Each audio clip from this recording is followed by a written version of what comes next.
I'm Ann Karrick, and we're talking now with Lauren Black, producer of both TV and film. So, Lauren, thanks for being here. Thank you for having me. Great to have you. Your Chair 10 Productions, Yeah.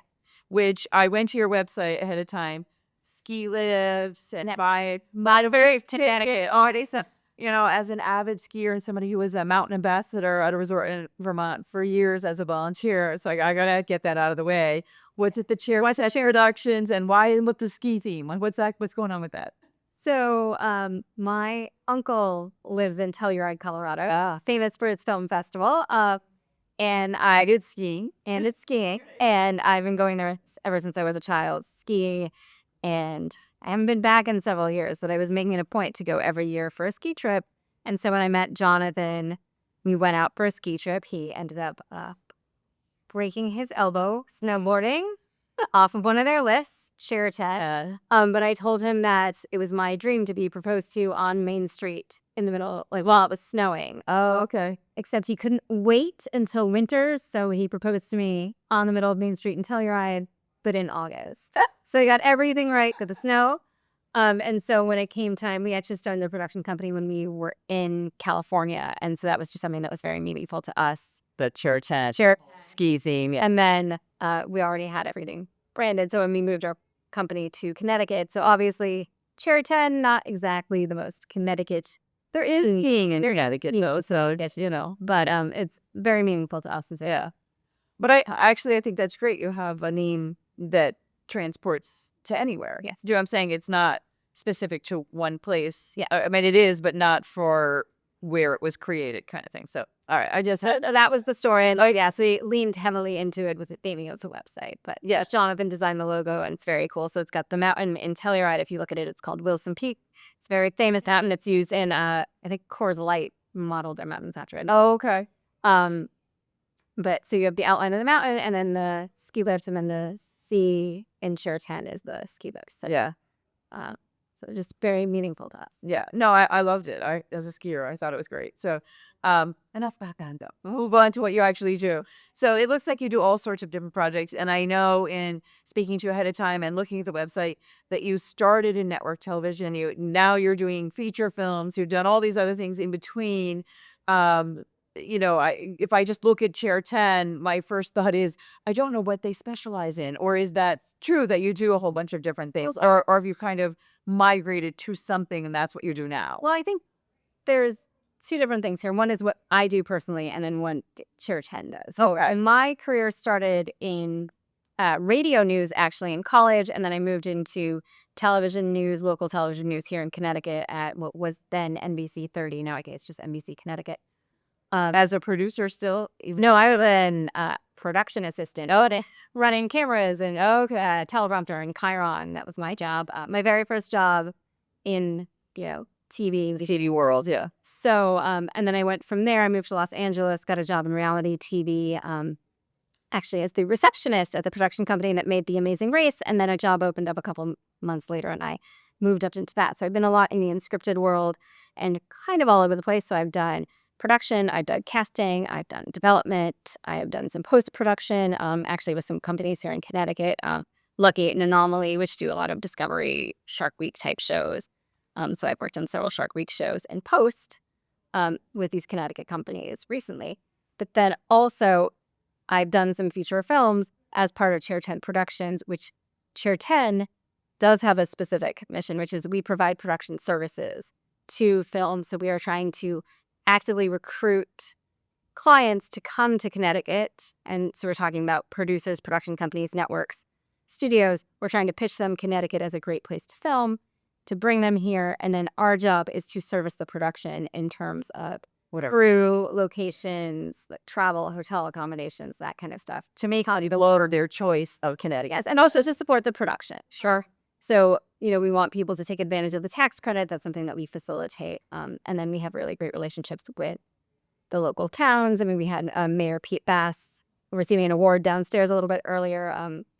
We're filming on Monday in New Milford. We filmed in the middle of New Milford on that production. Yeah, so we have an alley in New Milford that we're shooting on Monday. We, on the last production, we shut down Bank Street, set it up like the 1970s with all these old cars, and shot the whole street, and it's beautiful. It looks like a Hollywood backlot, but it's the real thing. Yeah. And so we have a great relationship with the town of New Milford. They're very, very film friendly. Well, and Connecticut has so many historic buildings. Yes. And that if somebody needs it to look like a certain time period, you have the chance of actually finding buildings that are from that time period. Well, and it's also, we just have such a great variety of locations. So you want, interesting houses. We have horse farms, but we have, the beach. We have cities. So you can come to Connecticut and it can stand in for a wide variety of places. Sure. Where we were filming right now is set in Brooklyn at a townhouse. Well, we're going to be shooting in New Haven on Chapel Street. The townhouse, or the exteriors. And that was one of the selling points when we were convincing the producers to shoot here. We're like, you want a New York look? It's going to be expensive to shoot in New York. Come to Connecticut. We have that New York look that you want, but you're going to be able to shoot here, and it's going to be a better experience. Easier, probably. Easier. We can pull. Easier, like there's less logistics, red tape, like that kind of thing. And it'd be easier. Friendly, and we can pull a lot of favors. We have a lot of really great personal connections. I mean, New York, the city, you have to get permits. Well, that's what every day. Fight down a street in New York City is just almost there's a lot that has to happen to make that happen. Yeah, and it's expensive, and there's a lot of productions going on there. Like here, it's more of a boutique state. Like we think of it that way, where and out of all these towns, and they're happy to have us. They're happy. We were filming in Newtown the other day. We had the first selectman on set, and he was just thrilled to, have this come to the town. We were only there for 2 days, so it's not that disruptive to the town, and it's bringing business. We fed our. And I was going to say, my towns here are receptive. They're very. They don't mind shutting down some street, and especially just for a day. I mean, unless when we shut down Super 7 in Brookfield for a morning, and it wasn't super disruptive, and we were able to do that. That's something you couldn't do in some of these other locations. Yeah, definitely not. By the way, you said unscripted, just for people who don't know.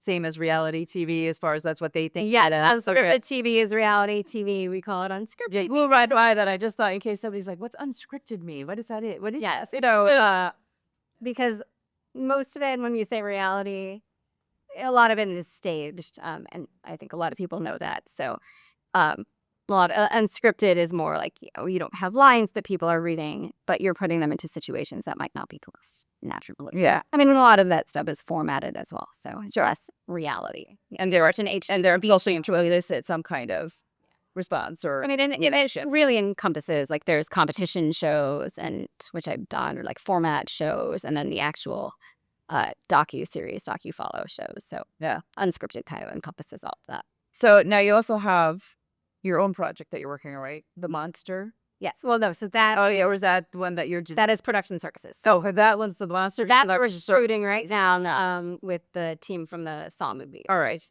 So my project, I'm not quite able to talk about it right now. But I am a screenwriter, and just signed a co-production contract on my script.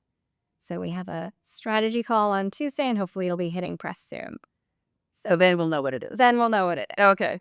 No scoop today. No scoop. Darn. But with some high-profile producers, I'm excited about that one. So even though you can't announce it yet, but you're already getting started on pulling all the pieces together. Yeah. So I mean, it's definitely happening. I mean, or as much as anything is happening. Okay. So we have a production company that will be, the next steps are finding a director, finding talent, making sure the financing is in place, and then we're hoping to film next fall if all the pieces come together. Can you tell us where it's going to be filmed? In Connecticut. Well, yeah, but I don't know yet, maybe. I mean, we're based in Newtown, so we like filming the Danbury area, so we're looking at that area. I don't know specifically yet. So the next steps are in addition to having this conversation, putting together a lookbook at different locations that we might be able to film at. Got it. So before we run out of time, advice for people who are kind of moving into this whole industry. So my advice to anyone is, if you want to work in film, in TV, I always suggest people get on set. There's always positions as production assistants. We have partners that we're actually working with right now at Choice Films in Newburgh that run a really great boot camp for production assistants. That's a really great way to get training and get on a set. And what happens is, when you're on set as a production assistant, you're working with people, you're getting to know people, you're networking with them. And people in this industry want to work with people that they know and people that they like. And so, So they feel sure that they're going to work out and show up, and they know them. That's yeah, and they know you. And if they like you, they want to help you out. Because, we said at this panel of answers, you never want to approach someone and say, hey, can you read my script? But if you get to know them, you build a relationship with them. Yeah. And then you mention you're a script writer, you're a screenwriter, and then they're like, hey, send me your script. I'd love to look at it. Like, that's the more natural way for things to happen. And the script that I'm working on, I'd had a producer attached that we worked with, who is still attached, that we worked with a long time ago. We worked with on some other projects. Yeah. But we brought on another production company, and that was a connection I made on a job that I was working on. That was actually an unscripted show. Okay. And I was talking to my boss, inadvertently pitched him my script, and now we have a signed contract. Excellent. So, people want to help out the people that they know, the people that they like. Sure. So for me, the best thing to do is meet people and network, get on a set, Put yourselves right in hours. get on a job, Yeah. and make those connections, and then think opportunities will just match with it. Sounds like a good deal. So Chair, the number 10, productions.com. If somebody wants to know more about you. Yep, perfect. Thank you so much. Thanks. Nice to meet you. Thank you.